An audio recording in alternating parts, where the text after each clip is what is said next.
America ने India पर पहले 25% टैरिफ क्यों लगाया? क्योंकि वो रसिया से ऑयल बाय कर रहा है। सेम टाइम पर चाइना जो इंडिया से ज्यादा तेल बाय कर रहा है, उसको लेकर जब सवाल किया जाता है अमेरिका के विदेश मंत्री मार्को रूबियो, जिनको सेक्रेटरी ऑफ स्टेट भी कहते हैं, तो वो बोलते हैं कि अगर हम चाइना पर टैरिफ ऐसे लगाएंगे तो ग्लोबल प्राइस जो है ऑयल के वो बढ़ जाएंगे। आप सुनिए जरा इनके हिपोक्रेसी का लेवल देखिए आप। After the oil sales of Russian oil to China, well, China just refines that oil.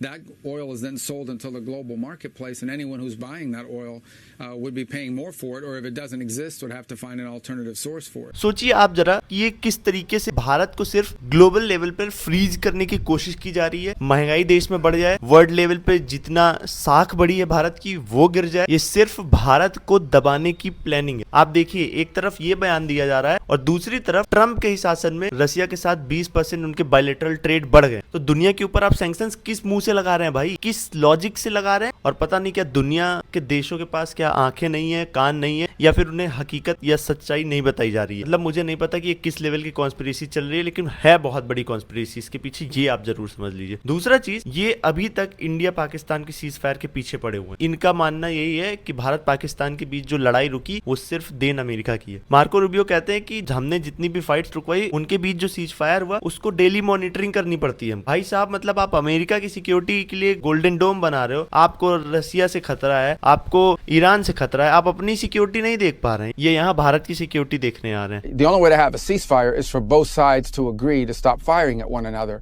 Beyond that, and the Russians just haven't agreed to that. Beyond that, I would say that one of the complications about ceasefires is they have to be maintained, which is very difficult. I mean, every single day we keep an eye on what's happening between Pakistan and India. देखिए कुल मिलाकर America इस वक्त भारत विरोधी हो चुका है और समझिए जैसे पाकिस्तान बिहेव करता है वैसे ये भी बिहेव कर रहे हैं। अभी जो ये ट्रेड डील की बात चल रही थी, इसको लेकर जो बातचीत करने वाली टीमें होती वो दोनों देशों का दौरा कर रही होती। इससे पहले भारत की तरफ से टीम वॉशिंगटन हो आई। अब इस बार 23-24 अगस्त के आसपास अमेरिका से टीम भारत आनी थी, वो भी कैंसिल कर दी गई है। मतलब जो ट्रेड डील की संभावनाएं थी फिलहाल के लिए उस पर स्टॉप लग गया है। अब इनके हिसाब से अगर इन्होंने चाइना पर सैंक्शंस लगा दिए रसिया से तेल खरीदने के लिए, तो ग्लोबल लेवल पर प्राइस कैप बढ़ जाएगा तेल का। और सेम टाइम पर भारत पर ये सैंक्शंस इसीलिए लगा रहे हैं क्योंकि वो रसिया से तेल खरीद रहा है। क्या फॉर्मूला है भाई? इतना तो बेसिक से एक बच्चा भी समझ जाएगा ना जो आप कर रहे हैं, जो खेल खेल रहे हैं। कुल मिलाकर भारत के लोगों से यही रिक्वेस्ट है कि एक रहिए सर, क्योंकि बहुत बड़ी कॉन्स्पिरेसी भारत के खिलाफ रची जा रही है, ये निश्चित है। जय हिंद, जय भारत।